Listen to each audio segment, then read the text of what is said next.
Hey, what's going on, you guys? I'm back with another story, and this is from KATV.com,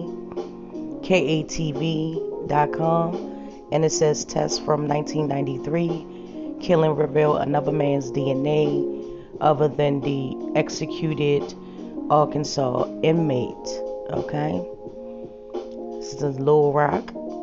DNA testing from 1993 in the killing um, have revealed genetic material from a male other than the inmate executed for murder 4 years ago, two groups said on Friday.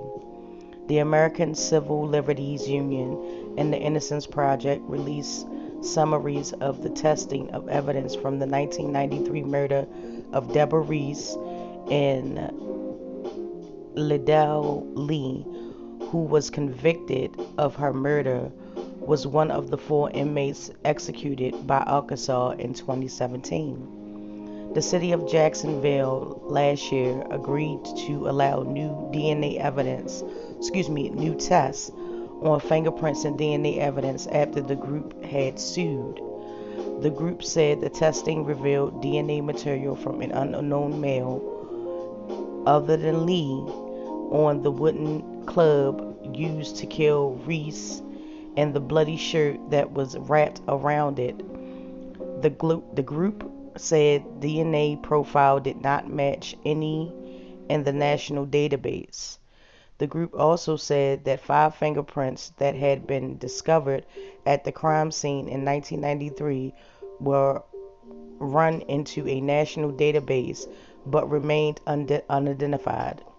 While the results obtained 29 years after the evidence was collected proved to be incomplete and partial, it is notable that there were now new DNA profiles that were not available during the trial or post-conviction proceedings in Mr. Lee's case. Nita Morrison, senior counsel at the Innocence Project, said in a statement. Morrison said the group hoped that the database would generate additional information in the future. Lee was the first of four inmates in Arkansas executed in 2017 before its supply of a lethal injection expired. The state had originally planned to execute 8 inmates, but 4 were spared by court rulings. Arkansas has not executed any other inmates since 2017. Okay? So, yeah,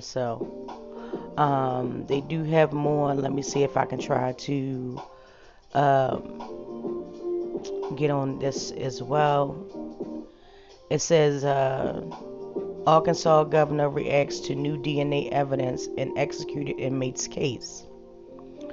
Arkansas death row inmate Liddell Lee was executed in 2017 after a jury found him guilty of murdering Deborah Reese almost 25 years prior, but the new DNA testing from the 1993 revealed genetic material from another man other than Lee. Arkansas Governor A. Hutchinson, who set the date for the execution, said on Tuesday that the new evidence is inconclusive and a jury found Lee's guilty based on the information they had. Okay? This is what the governor's saying. Whenever you make a tough decision, whenever you have to carry out the decision of a jury, you realize it's been reviewed by the Supreme Court at every level, Hutchinson said at a news briefing. They affirmed the convictions, and it's my duty to carry out the law. The evidence that's been uncovered is inconclusive, and the fact is that the jury found him guilty based on the information that they had. Lee's family, with the American Civil Liberties Union and the Innocence Project, requested that the case be reviewed in January of 2020. The group said that the technology presents in the mid-90s to analyze the evidence was not sufficient to convict him of murder.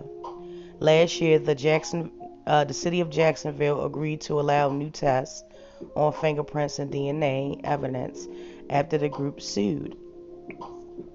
The ACLU and the Innocence Project said on Tuesday the testing revealed material from an unknown man. Other than Lee on the Wooden Club, I read that before. So basically, the governor in this one, he basically said, look, a little too late for that. And that the jury convicted him.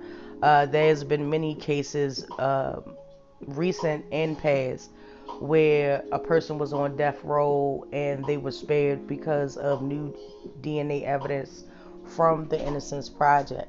So for him to just say that, I feel like it was just cold-hearted, and I feel like it's a slap in the face to the family. Just because a jury convicts you and new DNA evidence is presented,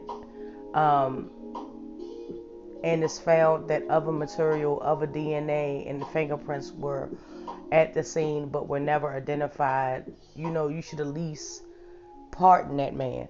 You know what I'm saying? Even in his death, it's not much that you could do for him now, but if you could just give him a pardon. And I think a lot of it is, to just break it down, is, I'm not going to admit that, the justice system failed this man, and I'm not going to admit that I'm wrong, which is totally wrong, because if you're wrong, just try to make up for what you did. Don't just sit there and be stone-faced and like, oh, well, it's nothing much we can do about it. He was executed in 2017, so, and the jury convicted him, so the evidence was inconclusive. How is the evidence inconclusive when it shows other material? I don't understand that. That points to another person being there.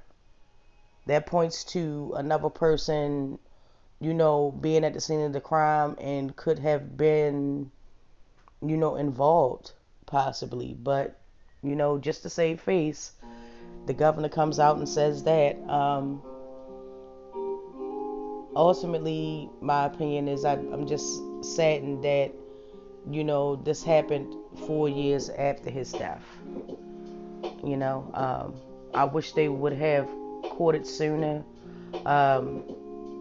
But sadly, that wasn't the case. But I would definitely like to hear what you guys have to say about this.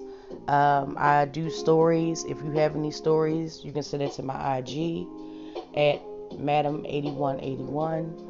And, we're going to talk about it. Actually, a subscriber, I don't know if they want their name to be said, but they actually sent me this, and I just want to say thank you.